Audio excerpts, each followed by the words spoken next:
Last week I found a tape of a girl singing, and it took me half the song to realize the girl was me. I was 19. A man who ran a radio station heard that voice at a church homecoming and asked to put it on the air. I told him no, thank you kindly. And then I spent the next 50 years making certain that nobody ever heard it again. Not my husband, not my grandchildren, not even me.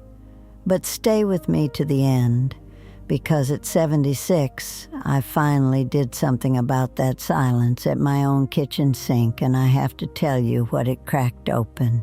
It's me again, Faye. Still 76, still here, and I want to be plain with you before we start. Nobody took that voice from me. There was no illness, no tragedy, no man who forbade it. I put it in a shoebox on the top shelf of the hall closet and left it there for half a century. My Earl asked me to sing for him for 54 years, and I said no every single time. I would like to tell you why, because I suspect a few of you have a box like mine up on a shelf somewhere. If you were ever good at something you loved and you quit it entirely because you couldn't do it grandly, then sit with me. This one cost me more than I ever let myself know. I was cleaning out the top of the hall closet, the shelf you need the step stool for, the one you don't touch for 20 years. And back behind the Christmas things, there was a shoebox I didn't recognize, and in it, along with some photographs, was a cassette tape with my own handwriting on the label, young handwriting that just said Faye, Homecoming. We still have Earl's old player in the den. I put it in. I honestly thought it'd be hymns, the congregation, something churchy. It was a girl, alone, singing. And she was good, not sweet little thing good, good.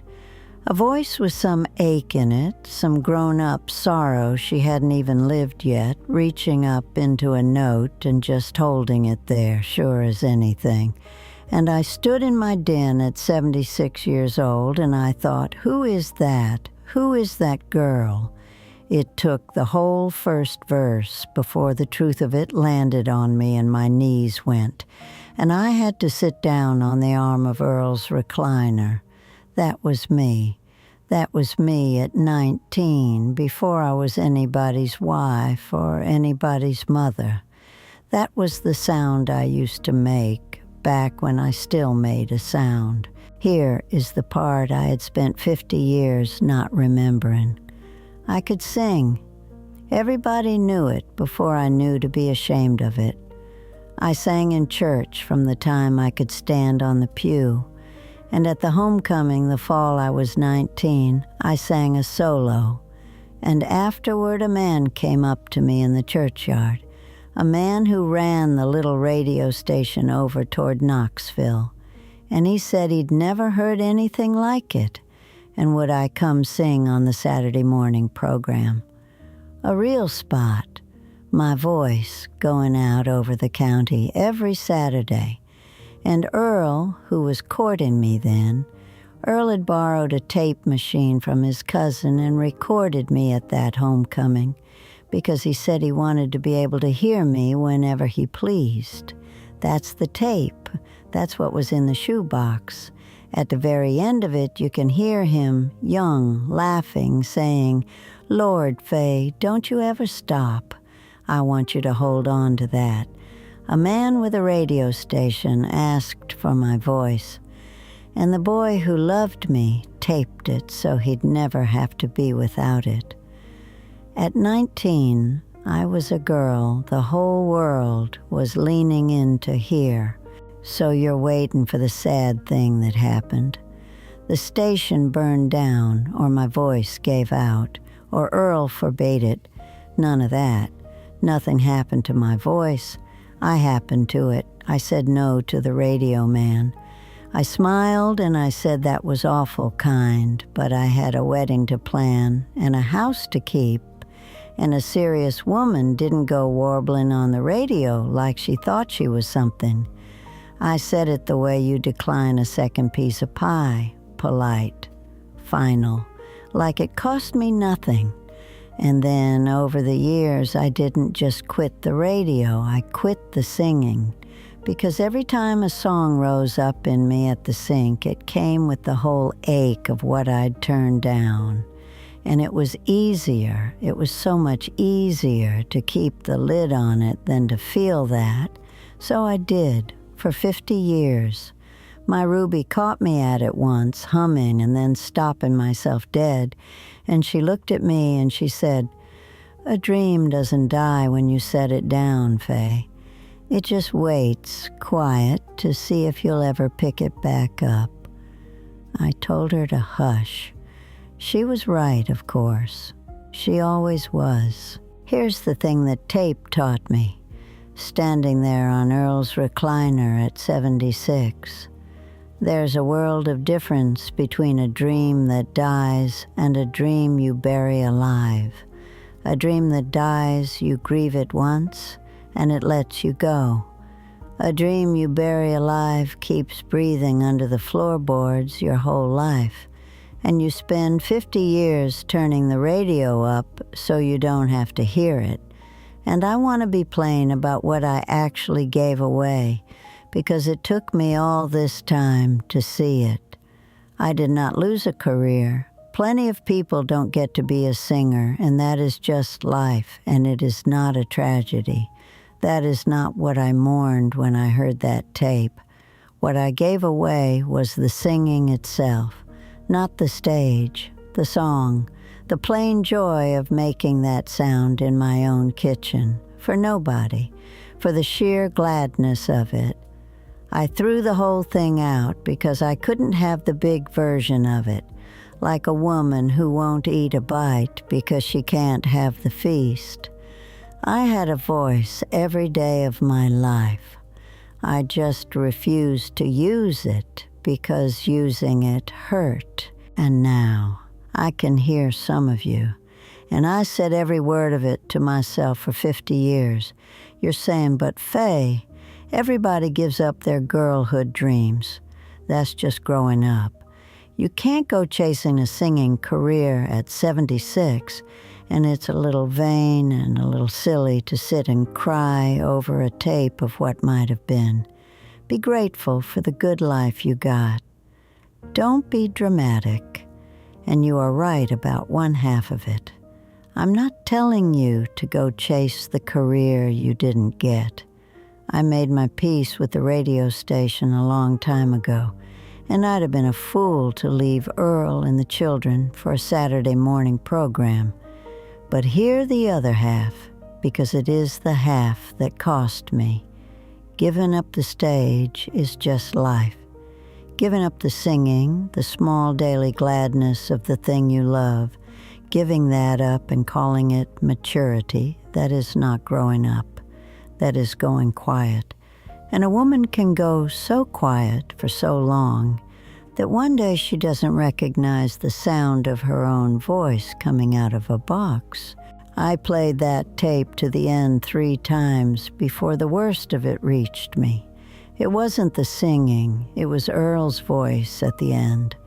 Lord Faye, don't you ever stop, because I want you to understand, it was never Earl.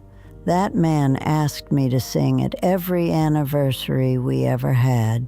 He'd say, "Sing the one from the homecoming," and I'd wave him off and say, "Oh, Earl, hush," and go check on the roast.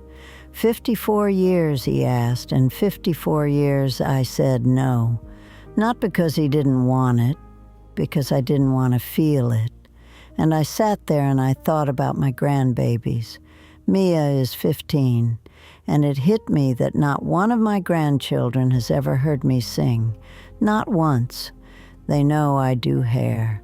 They know I make a good chess pie. They have never once heard the sound that a man with a radio station chased across a churchyard. And that is the arithmetic that put me on the floor. It was never that the world didn't want to hear me. The world asked. A man with a radio station asked. My husband asked for 54 years. My grandchildren would have asked if they'd had the first idea there was anything to ask for. Every single person who loved me was standing at that closet door, and I was the one on the other side of it, holding it shut with both hands, telling them there was nothing in there. So, a few evenings ago, I did a thing that frightened me more than that radio man ever could have.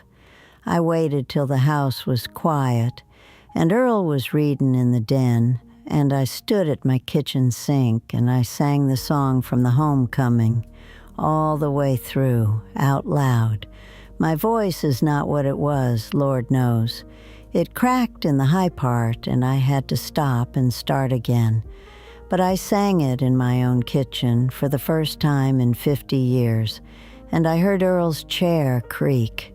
And I turned around, and that old man was standing in the doorway with his hand over his mouth and his eyes just streaming.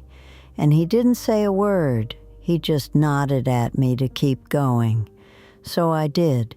And then last Sunday, when Mia was over, I asked her if she wanted to hear her grandmother sing, and the look on that child's face. Like I'd told her I used to be somebody. I was sugar. I am. I just finally opened the box. So here is what I'm asking of you. This week, not someday. There is a thing you set down. I know there is. The paints, the guitar, the garden, the writing, the dancing, the language you were learning, the thing your hands used to know. And somewhere along the way, you decided that because you couldn't do it grandly, you weren't allowed to do it at all. So you quit it entirely, and you called that being a grown-up. Go and pick it back up, not for a stage, not to be great at it or to make anything of it. Do it badly, do it in your kitchen, do it for the sheer gladness of the thing, the way you did before anybody was watching. Sing off key. Paint something ugly. It does not have to be good. It only has to be yours. You are not too old, and it is not too late. And the box is not as high on the shelf as you think. I am 76. I do not have a radio career ahead of me, and I never will, and that is all right. But I have a voice. It still works, mostly. And I have decided that I am going to use it every day I have left, at the sink and in the church pew, and for anybody who'll sit still long enough to listen. Don't wait 50 years to hear yourself again. Don't bury the gladdest thing about you and spend your life turning up the radio so you can't hear it breathing. Go dig it up. It's still alive down there, I promise you it is. Down in the comments, tell me the thing you set down, the one you told yourself you imagined. Just name it out loud where I can see it, and then go and pick it back up this week, even a little. I'm Faye.